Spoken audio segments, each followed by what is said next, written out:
નમસ્કાર વિદ્યાર્થી મિત્રો, ગુડ મોર્નિંગ. ફરી અહીંયા પરેશ પુરોહિત યુટ્યુબ ચેનલમાં સર્વ મિત્રોનું હાર્દિક સ્વાગત છે. તો મિત્રો, આપણે ધોરણ 12માં જે સંકીર્ણ સંયોજનો ચેપ્ટર ચાલી રહ્યું છે એ સંકીર્ણ સંયોજનોમાં આપણે લાસ્ટમાં નામકરણ માટેના નિયમો ભણી ગયા હતા મિત્રો.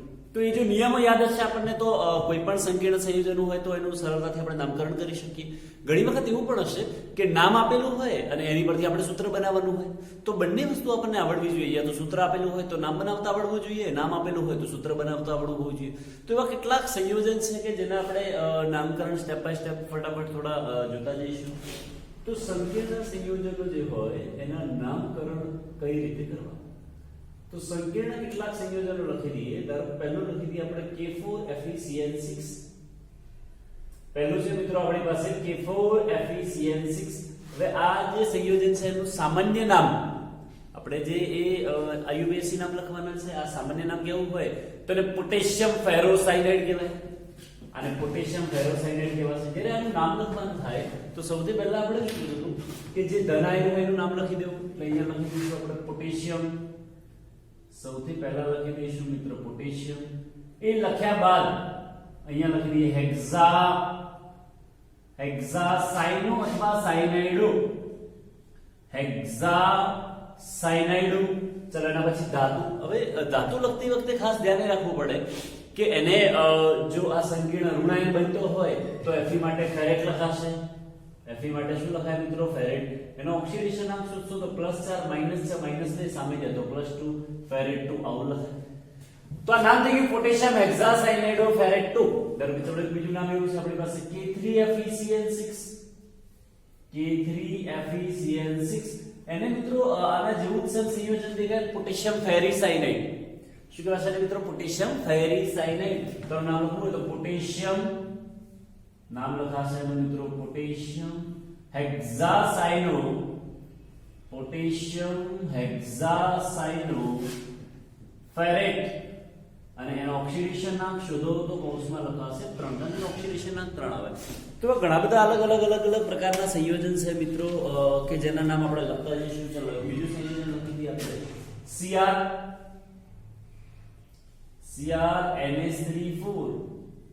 CrNH3 ત્યારબાદ CO3 અને કૌંસની બહાર લખી દઈએ આપણે NO3. આવું સંયોજન છે મિત્રો. હવે એનું જો નામ લખવાનું થાય મિત્રો તો એનું નામ લખીએ ત્યારે એવું ખબર પડે કે આગળ તો કઈ ધનાયન છે, એની પાછળ ઋણાયન છે. તો પહેલા લિગેન્ડ. હવે લિગેન્ડમાં એમાઇન પણ છે અને કાર્બોનેટો પણ છે. તો એમાઇન એ પહેલા આવશે. અને એવું કહી શકાય કે હિટ્રોલેપ્ટિક સંયોજન છે કે જે સંયોજનમાં લિગેન્ડ એક કરતા વધારે પ્રકારના હોય તો એને હિટ્રોલેપ્ટિક તરીકે ઓળખવામાં આવે. એનું નામ જ્યારે લખવું હોય તો ટેટ્રાએમાઇન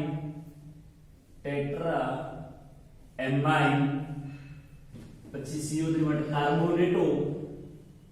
કાર્બોનેટો. પછી હવે તમે જોશો તો આ ધન વીજભાર બને છે એટલે Cr ની જગ્યાએ ક્રોમિયમ જ લખાશે. ક્રોમિયમ કૌંસમાં એનો ઓક્સિડેશન આંક. તો ઓક્સિડેશન આંક શું મિત્રો? તો NH3 નો 0, CO3 -2, આનો -1 -3 સામે જાય તો +3 એટલે 3. પાછળ શું આપેલું છે? NO3. એને કહેવાશે નાઇટ્રેટ. શું કહેવાશે મિત્રો? Nitrate. Tetraamine carbonato chromium 3 nitrate. ચલો નેક્સ્ટ સંયોજન છે આપણી પાસે CuNH3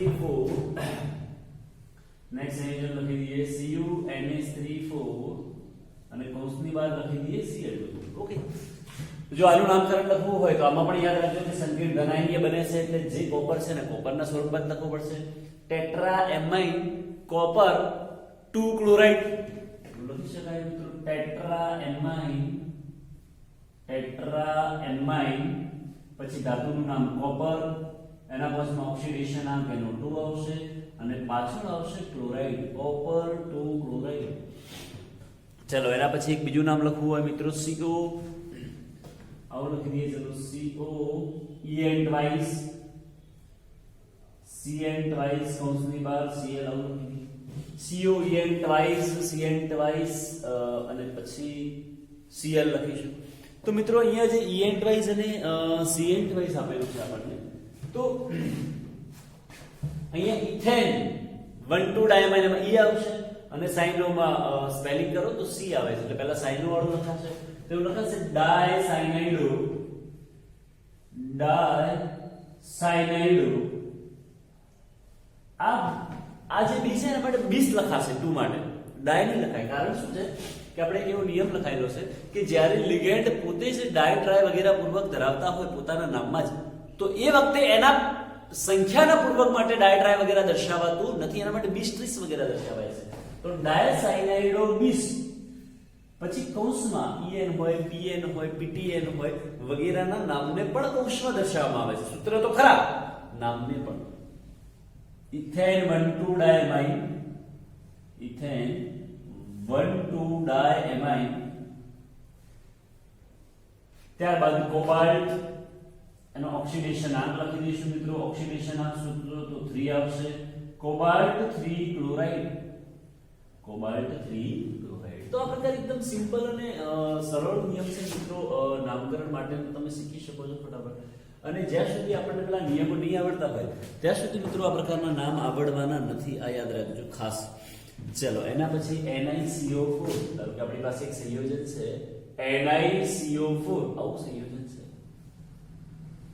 તો અહીંયા લખી શકો તમે tetra carbonyl, tetra carbonyl nickel, tetra carbonyl nickel 0. જોઈએ મિત્રો ટેટ્રા કાર્બોનિલ લિકલ 0 એવું થઈ શકે, કારણ કે આ તટસ્થ છે એટલે ઓક્સિડેશન અંક 0 થાય, તો નિકલનો પણ કેટલો થાય 0 થાય. ઓકે, તો ચલો એના પછી બીજું લખી દઈએ CrOX3 3 માઈનસ તો આ ઋણ આયનીય છે એટલે અહીંયા જે ક્રોમિયમ છે એની જગ્યાએ ક્રોમેટ લખાશે. તો એના પહેલા ટ્રાય ઓક્ઝેલેટો, ટ્રાય ઓક્ઝેલેટો ક્રોમેટ, કૌંસમાં ઓક્સિડેશન અવસ્થા શોધશો ને મિત્રો 3 આવે. હવે ઘણીવાર એવું છે કે જ્યારે આયનીય સ્વરૂપમાં હોય ને તો પાછળ આયન લખો તો પણ ચાલે, એટલે અહીંયા લખી દઈએ આપણે આયન. શું લખી દઈએ મિત્રો? એને આયન લખી દઈશું. ત્યારબાદ બીજું લખી દઈએ આપણે CuGly ટ્વાઇસ, CuGly ટ્વાઇસ આવું લખી દઈએ. હવે ઘણીવાર આપણે અહીંયા પણ જોયું, જો En લખીને આપેલું છે આપણને, અહીંયા Gly આપેલું છે, તો એ જે મતલબ લિગેન્ડ હોય એના શોર્ટ ફોર્મ આપેલા હોય. Gly નો મતલબ થાય ગ્લાયસિનેટો. Gly નો મતલબ શું થાય? ગ્લાયસિનેટો, જે એક દંતીય ઋણ આયનીય લિગેન્ડમાં આવે છે. એક દંતીય સોરી એક દંતીય નહીં, દ્વિદંતીય ઋણ આયનીય લિગેન્ડમાં આવે છે. એનો વીજભાર -1 છે. ગ્લાયસિનેટો એ દ્વિદંતીય ઋણ આયનીય લિગેન્ડમાં આવે છે જેનો વીજભાર -1 છે. એટલે એનું નાખવું હોય ને તો એને કે 20 લખાશે મિત્રો, 20 ગ્લાયસિનેટો. કારણ કે એનું જે નામ તમે જોવો છો ને, તેમાં 2 મિથાઇલ સમૂહ આવે છે, એટલા માટે સોરી 2 મિથાઇલ સમૂહ તો નથી આવતા. 20 ગ્લાયસિનેટો, કદાચ નામ યાદ હોય તમને, 20 ગ્લાયસિનેટો Gly વાળાનું આ રીતે આવતું હતું. NH2 CH2 CW માઈનસ, એમાં ઇલેક્ટ્રોન યુગ્મ આપે છે ને, આપણને ઇલેક્ટ્રોન યુગ્મ આપે છે. તો આને કહેવાય છે 20 ગ્લાયસિનેટો. પછી આ તો તટસ્થ છે એટલે લખાશે કોપર, અને એનો ઓક્સિડેશન આંક શોધશો તો 2 આવે, કારણ કે એકનો -1 હોય એટલે બેનો -2 થાય, સામે જાય તો +2 થાય. પ્રકારે પણ નામ લખી શકાય. ચલો એના પછી બીજું એક્ઝામ્પલ છે આપણી પાસે PtNH3 ટ્વાઇસ Cl4 આ લખી દઈએ. PtNH3 ટ્વાઇસ, ચલો એક એક્ઝામ્પલ એવું લખી દઈએ PtNH3 ટ્વાઇસ અને Cl4 આવું છે આપણી પાસે. તો અહીંયા આખું સંકીર્ણ તો તટસ્થ છે એટલે Pt ની જગ્યાએ પ્લેટિનમ જ લખાશે. હવે એમાઇન અને ક્લોરાઇડ તો પહેલા એમાઇન આવશે, ડાયએમાઇન ટેટ્રાક્લોરાઇડો, ટેટ્રાક્લોરાઇડો પ્લેટિનમ, અને ઓક્સિડેશન આંક 4 આવે એટલે પ્લેટિનમ 4 થશે મિત્રો. પ્લેટિનમ 4 આ પ્રકારે લખી શકાય. ચલો હજી એક કોઈ નામ લખવું હોય મિત્રો તો એવું લખી દઈએ Cr. ઓકે, હા ઘણીવાર એવું લખેલું છે કે કદાચ આપણને એવું લખીને આપ્યું હોય CrNH36, CrNH36, અને અહીંયા Cr ની ઉપર 3 લખીને આપ્યું હોય મિત્રો આપણને 3. CrNH36 ને અહીંયા 3, આ 3 લખીને આપેલું છે એનો મતલબ એવો સમજવો કે એ ક્રોમિયમનો ઓક્સિડેશન આંક +3 છે. આ 3 લખીને આપેલું છે એનો મતલબ ક્રોમિયમનો ઓક્સિડેશન આંક +3 છે. તો અહીંયા એવું લખી શકાય કે hexaamine hexa amine chromium, hexa amine chromium oxidation અવસ્થા લખાશે એની 3, કારણ કે અહીંયા આપણને શું આપેલું છે 3 આપેલા છે એટલા માટે. ઓકે, ચલો એના પછી બીજું કોઈ સંયોજન તો લખી દઈએ મિત્રો આપણે કે Fe કૌંસમાં લખી દઈએ Fe કોઈ સંયોજન આપેલું હોય મિત્રો 2 Fe વાળું તો એ લખી દઈએ, ના આપેલું હોય તો પછી આપણે નથી આપેલું. ચલો વાંધો નહીં, લખી દઈએ FeNH3 6, અહીંયા લખી દઈએ આપણે 2 અને અહીંયા લખી દઈએ 3, એવું લખી દઈએ. અહીંયા ઓક્સિડેશન અવસ્થા લખી દઈએ 2 અને પેલામાં ઓક્સિડેશન અવસ્થા લખી દઈએ 3. એનો મતલબ એવો થાય છે કે બહાર વાળો જે Fe છે એનો ઓક્સિડેશન આંક +3 છે, અંદર વાળો જે આયન છે Fe એનો ઓક્સિડેશન આંક +2 છે. તો આને મારે લખવું હોય તો એમ પણ લખી શકાય ને, આને Fe3+ અને આખા આનો +2 કરવાનો હોય તો આ તો 0 છે એટલે આને આ રીતે પણ લખી શકાય FeNH3 6 અને એનો ચાર્જ આવશે 2+ આ રીતે પણ લખી શકાય. હવે એક્ચ્યુઅલમાં આ તમે બંનેને ભેગા કરો ને તો એવું બને કે જ્યારે આ બંનેમાંથી સંયોજન બનાવો છો તો આ જે 3 હોય અહીંયા બહાર આવશે, 2 હોય અહીંયા બહાર આવે, આવું સંયોજન બની શકે. જો Fe2 પછી FeNH3 અહીંયા ટ્વાઇસ આવશે, સોરી ટ્વાઇસ અહીંયા જે 3 છે ને તો 3 આવશે. ઓકે, આ પ્રકારનું પણ સંયોજન બનાવવું હોય તો બની શકે. એટલે જેના કદાચ આયનની સંખ્યા પૂછાય કે એમાં કુલ આયન કેટલા હશે, તો આના આયન 2 છે, આના 3, એટલે કુલ કેટલા આયન થાય 5. એટલે આના આયનની સંખ્યા 2 હોય, આના આયનની સંખ્યા 3, એટલે કુલ આપણે કેટલા આયન થાય 5 આયન થશે. ઓકે, પણ મેઈન વસ્તુ છે આપણે નામકરણ કરવાનું છે. તો નામકરણ કરવા માટે ધારો કે આનું નામ કરવું છે તો અહીંયા Fe છે તો એના માટે લખીશું આપણે આયન, એની પણ ઓક્સિડેશન અવસ્થા લખી દઈશું આપણે આયન 3, ભલે ને એ ઘન આયન તરીકે હોય તો આયન 3. ચલો એના બાદ હેક્ઝા એમાઇન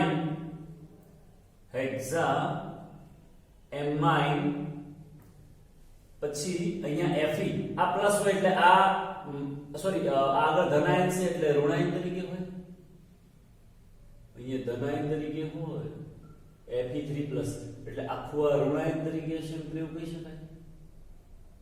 આગળ ધનાયન હોય તો ઋણાયન હોય તો Fe નો ઓક્સિડેશન આંક +2 શોધવો હોય.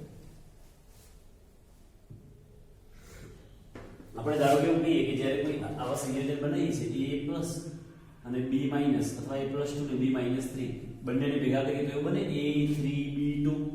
તો એ પ્રકાર એવું કરવા જઈએ ને તો I+ અને I+ હોય તો સેટિંગ થાય નહીં મિત્રો, યા તો 1+ હોવું જોઈએ, બીજું માઈનસ હોવું જોઈએ. તો ધારો કે આનો ઓક્સિડેશન આંક આપણે લખવાનો થાય, આપણે સંયોજન થોડું બદલાઈ ગણીએ. સંયોજન એટલા માટે બદલાઈશું કે ઓક્સિડેશન આંક સેટ થતો નથી. આનો ઓક્સિડેશન આંક 2 સેટ કરવો હોય ને તો આપણે શું કરીશું, અહીંયા Fe આપણે એવું કહી દઈએ FeNH3 ટ્વાઇસ અને અહીંયા લખી દઈએ Cl4 FeNH3 ટ્વાઇસ Cl4 એવું લખી દઈએ તો ઓક્સિડેશન આંક સેટ થાય છે. મિત્રો સેટ નહીં થતો, S3 ટ્વાઇસ Cl4. હવે 2- લખી દઈએ આપણે. 2- લખીએ તો શું થાય કે આનું 0 ઓક્સિડેશન આંક, આનું -4 સામે જાય તો +4, 4 માંથી 2 જાય તો Fe2 થઈ જશે પાછળ વાળો. એટલે અહીંયા નામ બદલાઈ જશે, અહીંયા નામ બદલાઈ જશે. આની સંખ્યા લખવી હોય, આ સંખ્યા 2 હતી, આની સંખ્યા 3 હશે. ઓકે, તો આ નામ શું લખાશે જો મિત્રો કે આયન 3 ઓક્સિડેશન આંક છે. ચલો અહીંયા સંયોજનમાં પાછું ચેન્જ કરવું પડશે, આપણે 2 છે અને Cl4 છે. ઓકે, આ પ્રકારે હવે આ નામ લખાશે ડાયએમાઇન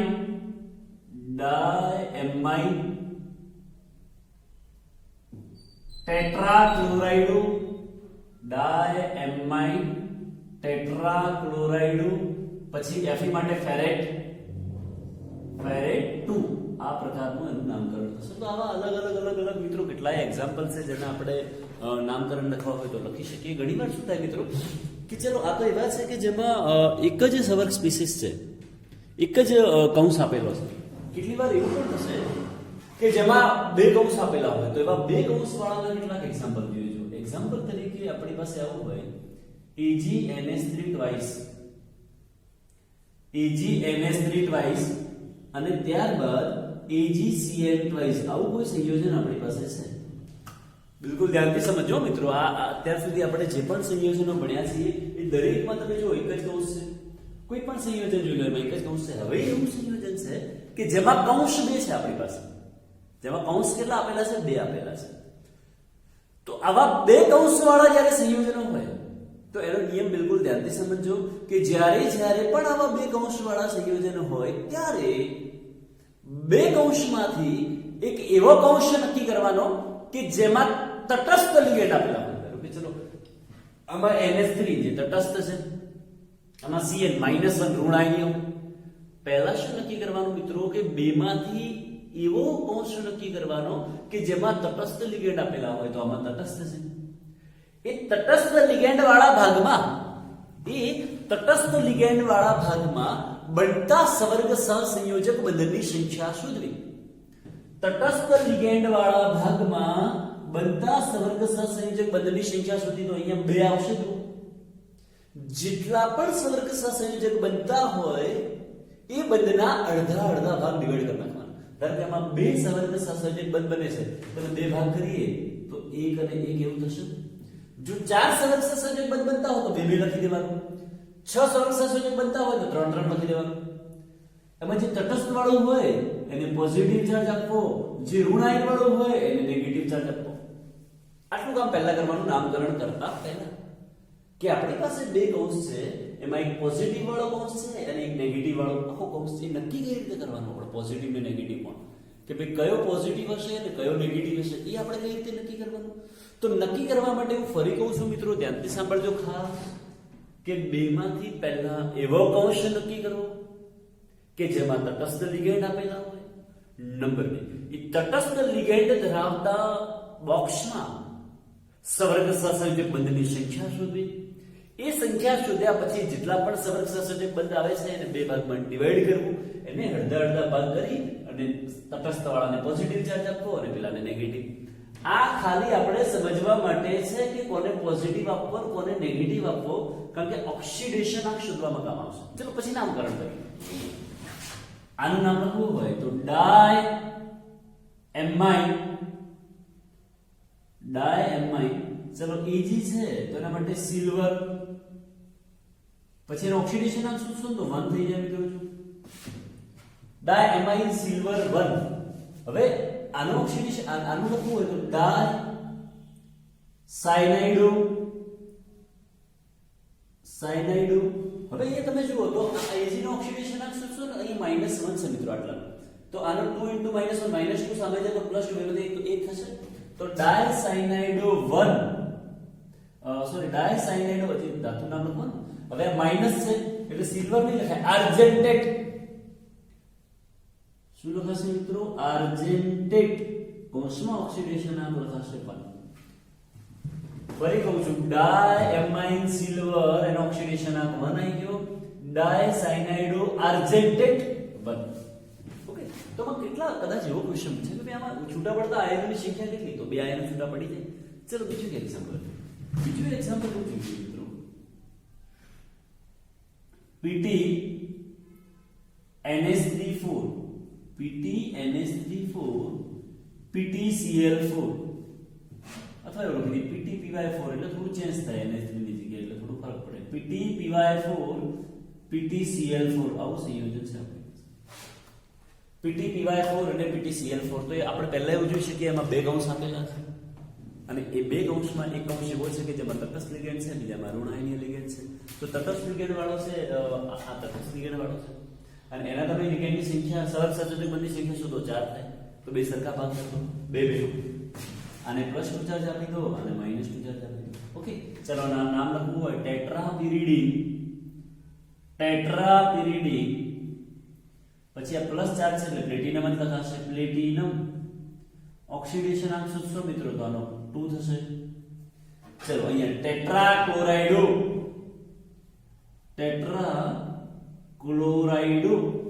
ચલો અહીંયા PT ની જગ્યાએ પ્લેટિનેટ લખાશે પ્લેટિનેટ અને એની ઓક્સિડેશન અવસ્થા પણ 2 થશે. તો આવા બે કૌંસવાળા સંયોજન હોય મિત્રો તો એના પણ નામ લખી શકો છો.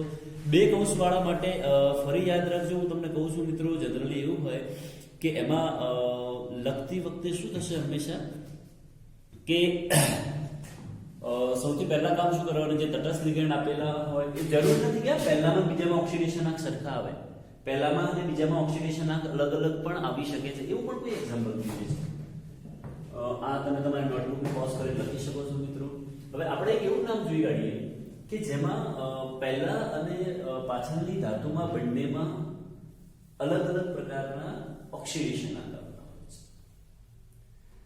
એવું એક્ઝામ્પલ એવું જોઈએ કે પીટી NH3 4 લખી દઈએ છીએ. પીટી NH3 4 અને PTOX3 આપણે બે કૌંસ વાળું છે. તો આ બે કૌંસ વાળું જે સંયોજન હોય એમાં પહેલા તો તટસ્થ એની ઓક્સિડેશન એને સરળ સબસ્ટિટ્યુટ બધી સંખ્યા 4 થાય છે. એટલે અહીંયા લખી દઈએ આપણે +2, અહીંયા લખી દઈએ -2. ચલો નામ લખવું હોય તો ટેટ્રા એમાઇન. શું થશે મિત્રો? Tetra amine. આ પીટી માટે પ્લેટિનમ, ટેટ્રા એમાઇન પ્લેટિનમ 2. પછી અહીંયા ટ્રાયઓક્ઝેલેટો,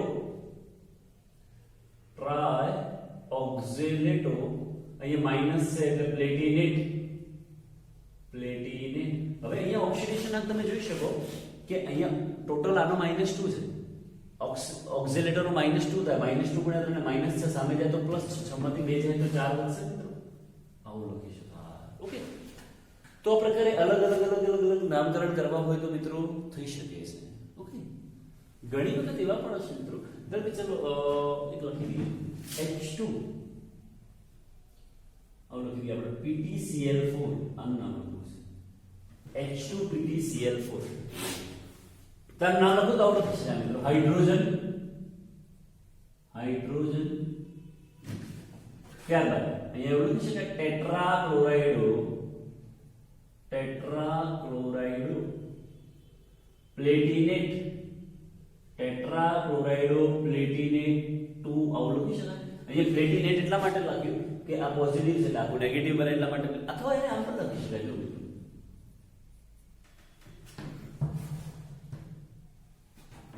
ટેટ્રાક્લોરાઇડો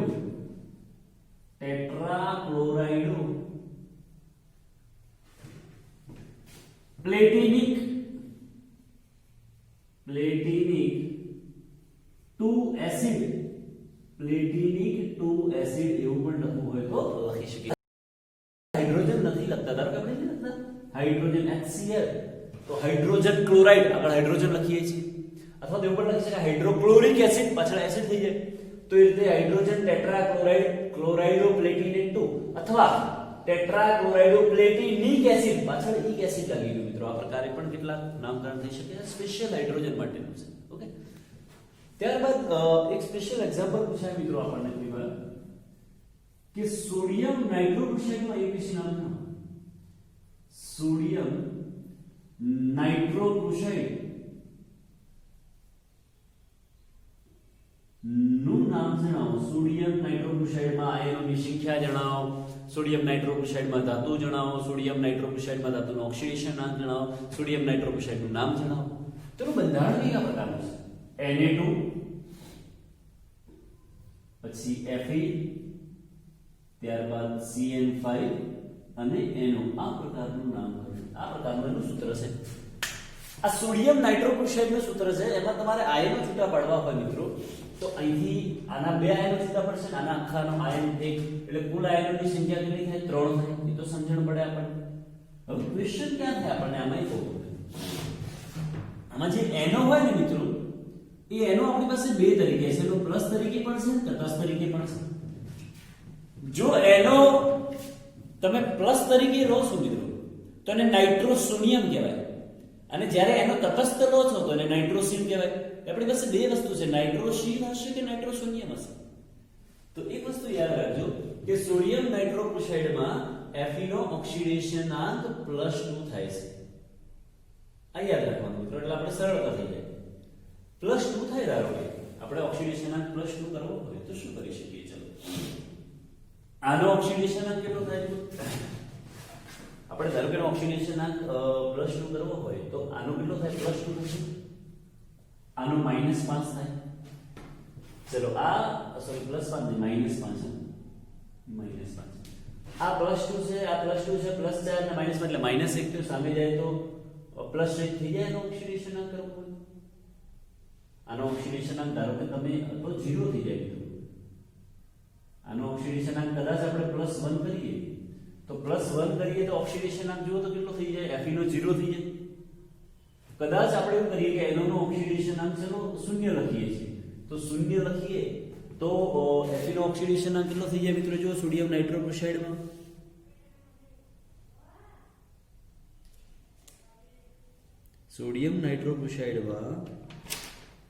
જો Na નો ઓક્સિડેશનાંક મિત્રો એકવાર સંયોજન જોઈ લઈએ આપણે, આપેલું હોય તો કે સોડિયમ નાઇટ્રોક્લોરાઇડમાં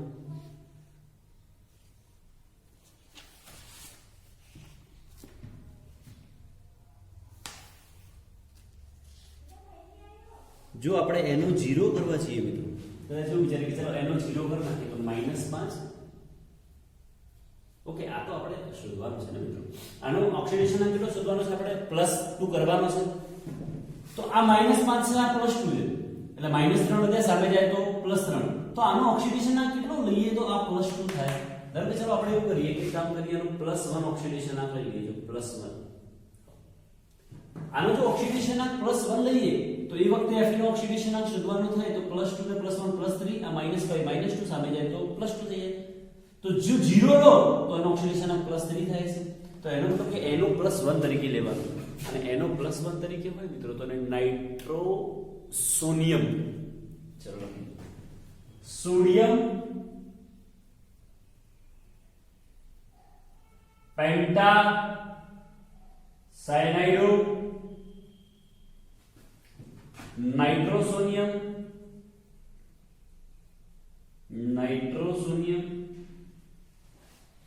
હવે આ પોઝિટિવ છે, આ નેગેટિવ હોય એટલે Fe ફેરેટ તરીકે લખાશે.